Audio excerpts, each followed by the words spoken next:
I learned the hard way that there are two things you never mess with in a quiet suburban neighborhood: another person's property and anything that even remotely touches the municipal power grid. I didn't know that yet, of course. Back then, I thought the worst thing that could happen on my street was another complaint about my recycling bins or someone reporting my grass being a quarter-inch too tall. I was wrong. So spectacularly wrong that, for one intense week, my front yard became a staging ground for utility inspectors, and my sanctimonious HOA treasurer learned what happens when the spreadsheet stops protecting you. But I'm getting ahead of myself. When I bought my house on Maple Grove Drive, it wasn't anything special. A modest ranch-style place with vinyl siding that had faded to an uncertain beige, a driveway with more cracks than concrete, and a roof that was functional but forgettable.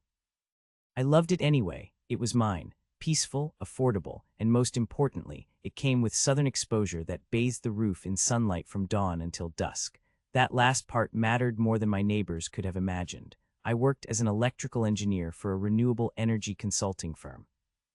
Nothing glamorous, no saving the world speeches, mostly long hours reviewing load calculations, analyzing grid integration specs, making sure solar installations didn't create problems for existing infrastructure. It was detail-oriented, high-precision work, the kind where efficiency isn't just a buzzword, it's the entire point. Electricity wasn't just something I used. It was something I understood, respected, and wanted to generate myself, so I invested in it. I hired a licensed contractor, pulled all the proper permits, installed a 20-panel solar array that looked clean and professional on my south-facing roof, and connected it to the grid through a certified inverter that met every code requirement down to the letter. The installation was textbook perfect, inspected twice, approved by the city, and registered with the utility company. If you knew anything about solar, you'd recognize it as a model setup. Unfortunately, someone noticed. His name wasn't actually Kevin, obviously, but if the stereotype fits, I'll call him Richard. Richard lived 4 houses down, corner lot, immaculate landscaping that looked like it required a full-time staff, seasonal reeds that coordinated with his shutters, and a personality that somehow managed to fill every HOA meeting without him ever contributing anything useful. He was the HOA treasurer, which in our neighborhood meant he had a calculator, an email distribution list, and a profound conviction that property values were sacred and only he understood what threatened them. He noticed everything: a car parked facing the wrong direction, a mailbox that didn't match the approved pallet, a garden gnome that violated the decorative restrictions outlined in Section 12, Subsection 4. Richard didn't confront, he calculated, he documented. He filed official complaints, and then one evening he noticed my roof. Not the shingles themselves, just the dark rectangular panels that caught the late afternoon sun like a geometric constellation. They weren't even visible from his house, but apparently someone had mentioned them at a neighborhood gathering. The first email came through the HOA distribution list that night, a friendly reminder that major exterior modifications require Architectural Review Board approval. I replied professionally, explained that I'd followed all city permitting processes, that the installation was fully compliant with local codes, that I'd be happy to share the documentation. He responded with a terse acknowledgement that somehow felt like a declaration of war. From that point on, he circled. He questioned whether my permits were really valid, suggested that solar panels created glare that might bother neighbors. Once claimed without evidence that my system was causing voltage fluctuations on the street. Each interaction was polite on the surface, but there was an intensity underneath, like he'd decided my panels were a personal insult that just hadn't been properly categorized yet. Then came the Thursday afternoon. I got home from a site visit and immediately sensed something wrong. The house felt different, not just quiet, but off somehow. I checked my monitoring app out of habit. The solar production graph was flat, completely flat, 0 watts. My heart sank before my brain caught up. I walked around to the side yard where I could see the roof and felt my stomach drop. The panels were gone, not damaged, not covered, gone. Cleanly removed, professionally, even like someone had hired a crew and made sure not to leave a trace. The mounting hardware was still there. The conduit still ran down the side of the house, but 20 expensive solar panels had vanished. My hands shook as I called the police. They arrived within 20 minutes, took a report, photographed everything, and told me what I already knew. This wasn't random theft. This was targeted, deliberate, and someone had gone to considerable effort. The officer asked if I had any disputes with neighbors. I hesitated for half a second, then told him about Richard. They made a note, promised to investigate, and suggested I check with my installer about insurance claims. I thanked them and stood there staring at the empty mounting rails like they might offer an explanation if I waited long enough. That's when I heard footsteps on the driveway. Richard stood there, hands in his pockets, expression carefully neutral. He looked up at my roof and made a small sound of observation. I guess the installation company took them back, he said evenly. Sometimes that happens when permits aren't properly filed. Did you have my panels removed? I asked directly. He smiled just slightly. I wouldn't touch private property, he said. I simply reported a potential code violation to the appropriate authorities. They must have made their own determination. And that's when I realized this wasn't just about solar panels anymore. This was about someone who'd crossed a line they didn't understand. I stood there for a long moment after he left, just listening to my pulse slow down, trying to decide whether I was furious or just bewildered. Because there's a special kind of disbelief that comes from realizing a neighbor might have escalated from annoying to criminal while maintaining perfect suburban politeness the entire time. I didn't follow him, didn't shout, didn't even respond. I just started making calls. First to my installer, who confirmed they hadn't touched anything and were horrified someone had removed permitted equipment. Then to the city permitting office, who verified my installation was fully approved and any removal without my consent was illegal. Then to my insurance company, who opened a claim and advised me to document everything. I posted a detailed message on the neighborhood app. Nothing emotional, just facts. My legally installed, city-approved solar panels had been removed without authorization. Police report filed. Insurance claim opened. Anyone with information should contact authorities.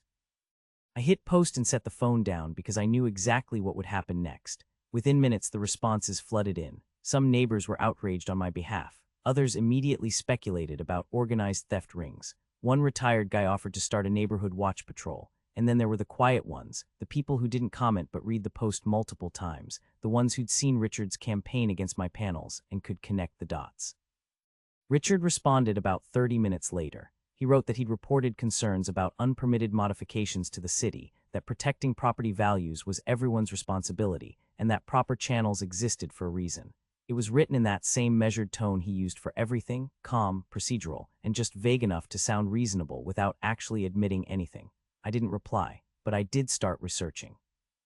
The next morning I was on the phone with the City Code Enforcement Office when something occurred to me, a detail I'd noticed but never really thought about.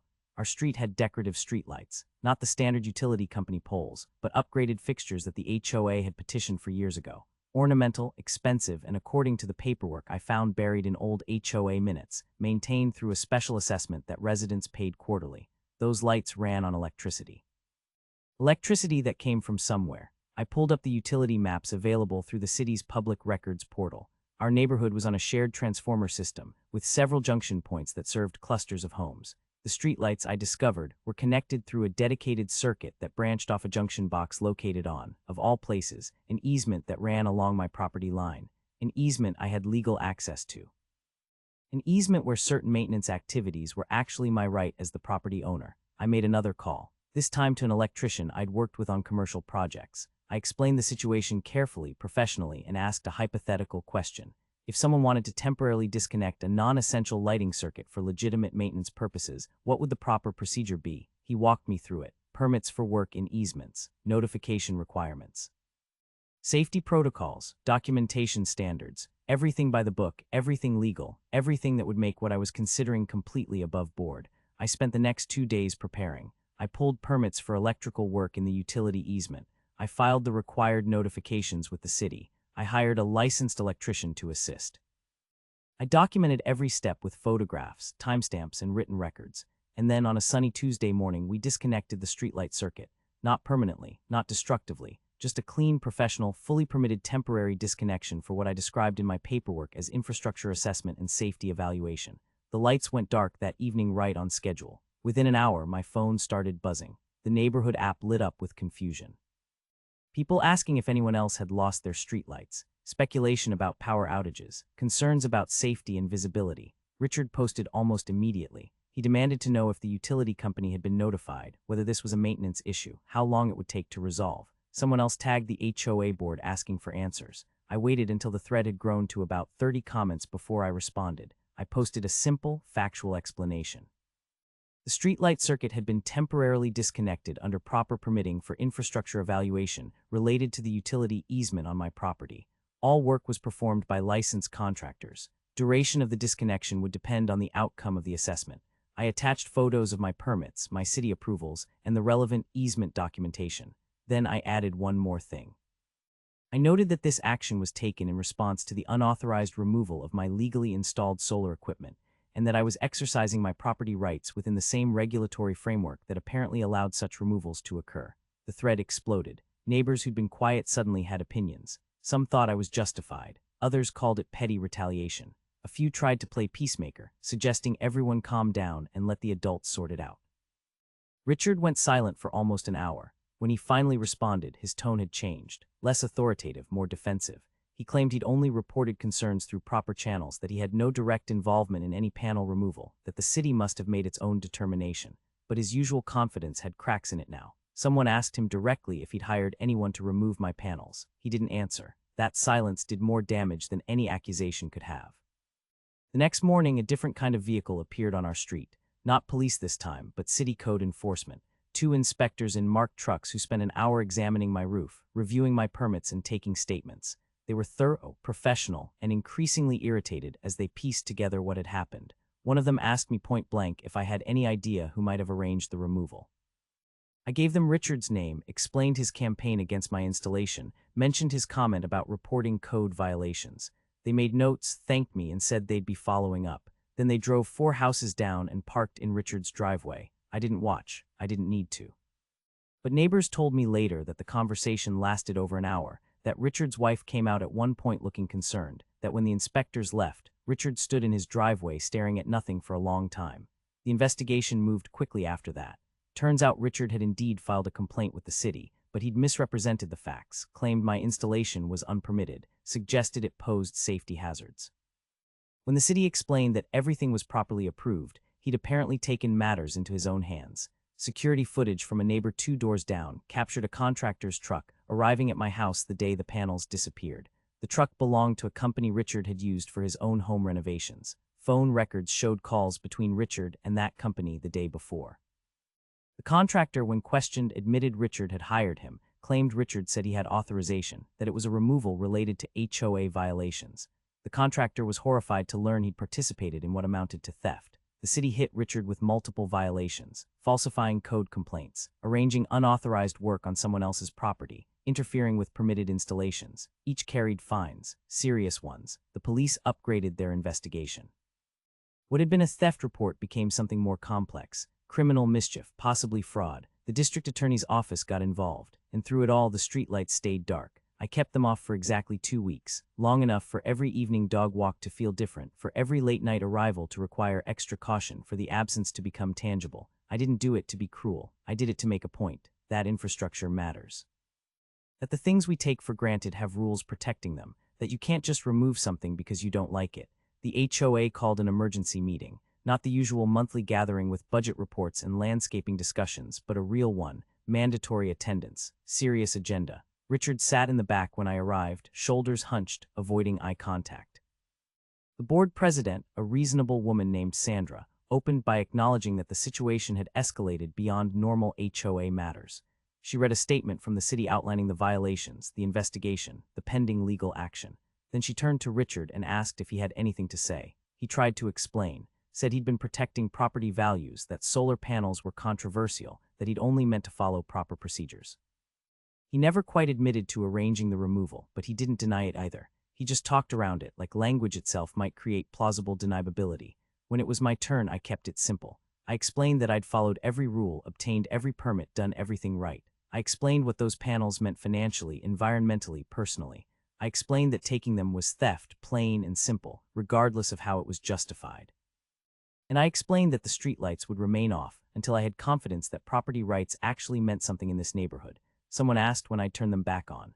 I said when my panels were restored, and I had assurance this wouldn't happen again. The board voted that night, unanimous. Richard was removed as treasurer pending the outcome of legal proceedings. The HOA would cover the cost of replacing my panels as an insurance claim to avoid further liability. And they'd work with the city to establish clearer guidelines about what HOA authority actually covered. Richard left without speaking to anyone. 3 days later, my installer returned with a new set of panels. Better ones actually, higher efficiency, improved warranty. The HOA's insurance paid every penny. The installation took 6 hours, and when it was done, I stood in my yard watching the monitoring app climb as the system came online. Clean power, my power. Generated on my roof, feeding my home, sending excess back to the grid. That evening, I filed the paperwork to restore the streetlight circuit. The electrician reconnected everything the next morning. By sunset, the lights were back, casting their warm glow across the street like nothing had ever happened. Richard's house went up for sale 2 months later. Quiet listing, no open house, gone within weeks. Some neighbors felt sorry for him. Others thought he got what he deserved. The block settled into a new normal. Less rigid, more respectful, more aware that rules cut both ways. As for me, my solar panels have never produced better. Every month I get a statement showing my net metering credits, the kilowatt hours I've generated, the carbon I've offset. Every time I check that app and see those production curves climbing with the sun, I think about how fragile community really is and how quickly assumed authority can collide with actual law. Sometimes justice doesn't arrive with drama or confrontation. Sometimes it shows up as darkness where there used to be light, as permits that protect instead of restrict, as systems that enforce accountability whether you're ready for it or not. So I'll leave you with this. Was Richard a villain or just someone who confused preference with authority? Did my response fit the offense or did I take things too far? And where do we draw the line between community standards and individual rights? I'm genuinely curious what you think. Drop a comment, share your perspective, because somewhere out there, someone else is staring at a line they think they're entitled to cross, and they might need to hear this story before they do.